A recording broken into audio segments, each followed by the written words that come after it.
Selamat datang di channel Renungan Meditasi bersama Sang Sabda. Channel ini berisi renungan singkat meditasi Kristiani yang berbasis iman Katolik. Topik kita hari ini adalah dari kompetisi ke kontemplasi. Oke, sebelum kita membahas lebih lanjut mengenai topik ini, ada baiknya kita mendengarkan Injil Yohanes 21 ayat 1 sampai 19. Yesus menampakkan diri kepada murid-muridnya di pantai Danau Tiberias. Kemudian, Yesus menampakkan diri lagi kepada murid-muridnya di pantai Danau Tiberias. Dan ia menampakkan diri sebagai berikut. Di pantai itu berkumpul Simon Petrus, Thomas yang disebut Didimus, Nathanael dari Kana yang di Galilea, anak-anak Zebedeus, dan 2 orang muridnya yang lain. Kata Simon Petrus kepada mereka, "Aku pergi menangkap ikan." Kata mereka kepadanya, "Kami pergi juga dengan engkau." Mereka berangkat lalu naik ke perahu. Tetapi malam itu mereka tidak menangkap apa-apa. Ketika hari mulai siang, Yesus berdiri di pantai. Akan tetapi murid-murid itu tidak tahu bahwa itu adalah Yesus. Kata Yesus kepada mereka, "Hai anak-anak, adakah kamu mempunyai lauk pauk?" Jawab mereka, "Tidak ada." Maka kata Yesus kepada mereka, "Tebarkanlah jalamu di sebelah kanan perahu, maka akan kamu peroleh." Lalu mereka menebarkannya, dan mereka tidak dapat menariknya lagi karena banyaknya ikan. Maka murid yang dikasihi Yesus itu berkata kepada Petrus, "Itu Tuhan."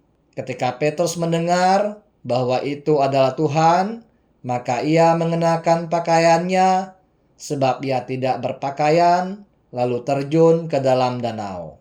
Murid-murid yang lain datang dengan perahu karena mereka tidak jauh dari darat, hanya kira-kira 200 hasta saja, dan mereka menghela jala yang penuh ikan itu.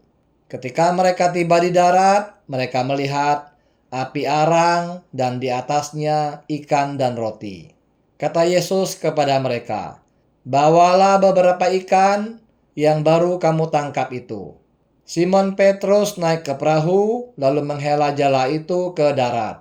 Penuh ikan-ikan besar, 153 ekor banyaknya. Dan sungguh pun sebanyak itu jala itu tidak koyak. Kata Yesus kepada mereka, "Marilah dan sarapanlah."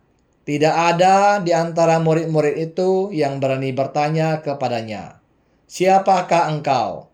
Sebab mereka tahu bahwa ia adalah Tuhan. Yesus maju ke depan, mengambil roti dan memberikannya kepada mereka. Demikian juga ikan itu. Itulah ketiga kalinya Yesus menampakkan diri kepada murid-muridnya, sesudah ia bangkit dari antara orang mati. Sesudah sarapan, Yesus berkata kepada Simon Petrus, "Simon anak Yohanes, apakah engkau mengasihi aku lebih daripada mereka ini?" Jawab Petrus kepadanya, "Benar Tuhan, engkau tahu bahwa aku mengasihi engkau."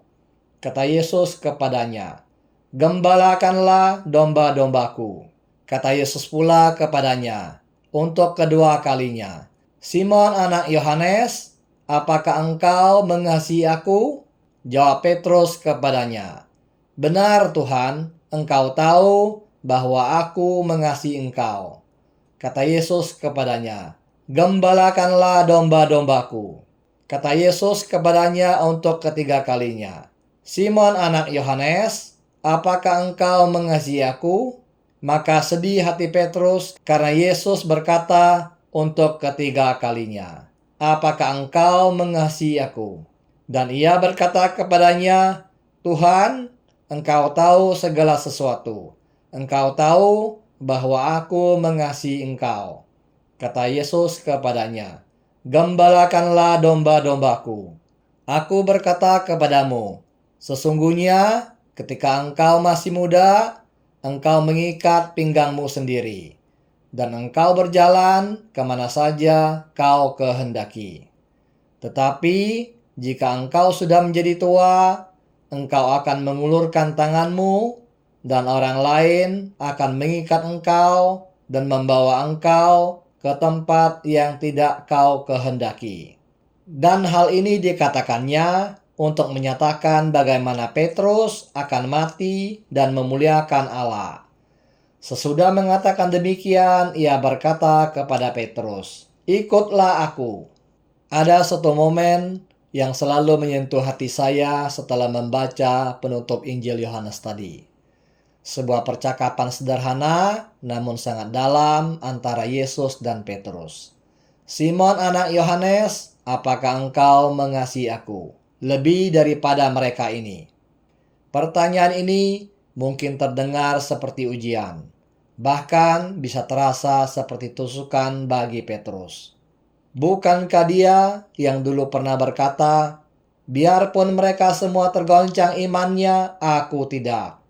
Bukankah dia yang begitu ingin menjadi yang paling setia, paling berani, yang paling mencintai Yesus?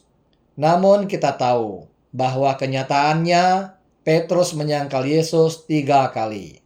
Dan setelah kebangkitan, saat mereka sedang makan bersama, Yesus tidak menegur, tidak mengungkit-ungkit masa lalu dengan kemarahan. Yang dilakukannya hanya satu hal, mengajak Petrus masuk kembali ke dalam kasih.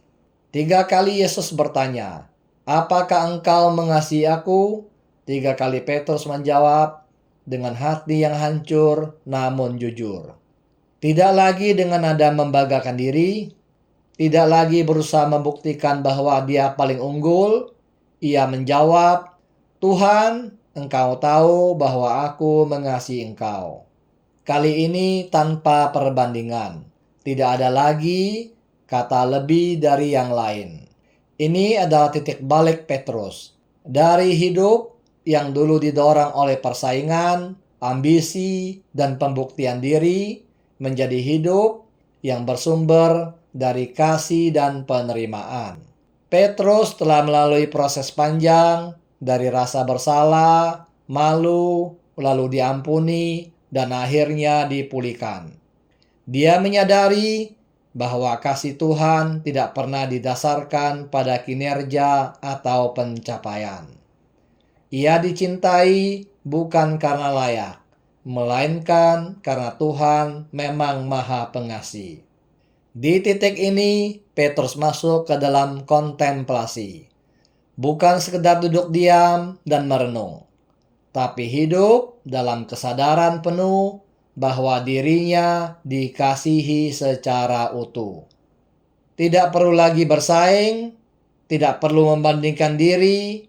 Ia merasa cukup karena hatinya bernaung di bawah kasih Tuhan yang tidak berubah. Dan dari tempat yang tenang itu, ia diutus untuk menggembalakan domba-domba Tuhan. Bukan untuk menjadi yang paling hebat, tapi untuk mencintai seperti ia telah dicintai. Dalam hidup kita, kadang kita juga terjebak dalam kompetisi. Kita ingin lebih baik dari yang lain, lebih dihargai, dan lebih terlihat. Bahkan dalam pelayanan atau kehidupan rohani, kita bisa tergoda untuk membandingkan. Tapi Yesus tidak meminta kita menjadi yang paling hebat. Dia hanya bertanya, "Apakah engkau mengasihi aku?" Dengan segala keberadaan kita dalam kejujuran dan kerendahan hati.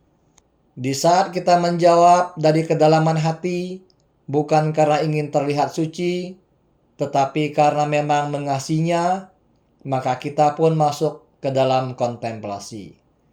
Kita berhenti membuktikan diri dan mulai tinggal dalam kasih. Kita berhenti bersaing dan mulai menyatu dalam damai. Semoga hari ini dalam keheningan meditasi kita pun mendengar Yesus bertanya dengan lembut, "Apakah engkau mengasihi aku?" Dan semoga kita bisa menjawab seperti Petrus, tanpa topeng, tanpa kebanggaan, tapi dengan hati yang telah diubahkan oleh kasih. Untuk memulai meditasi, duduklah diam dengan punggung tegak, duduk santai, tetapi sadar penuh. Tutuplah mata Anda perlahan-lahan dan ucapkanlah dalam hati kata doa yang diajarkan oleh Pater John Main OSB, Maranatha. Ucapkanlah kata doa ini dalam 4 suku kata dengan tekanan yang sama. Dengarkan kata doa itu saat Anda mengucapkannya perlahan-lahan dalam batin Anda.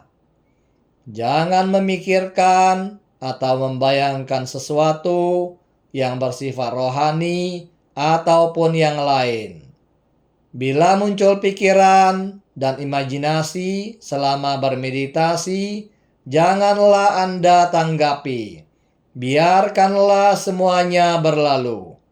Kalau Anda menyadari bahwa Anda telah melantur, kembalilah dengan rendah hati ke kata doa Anda.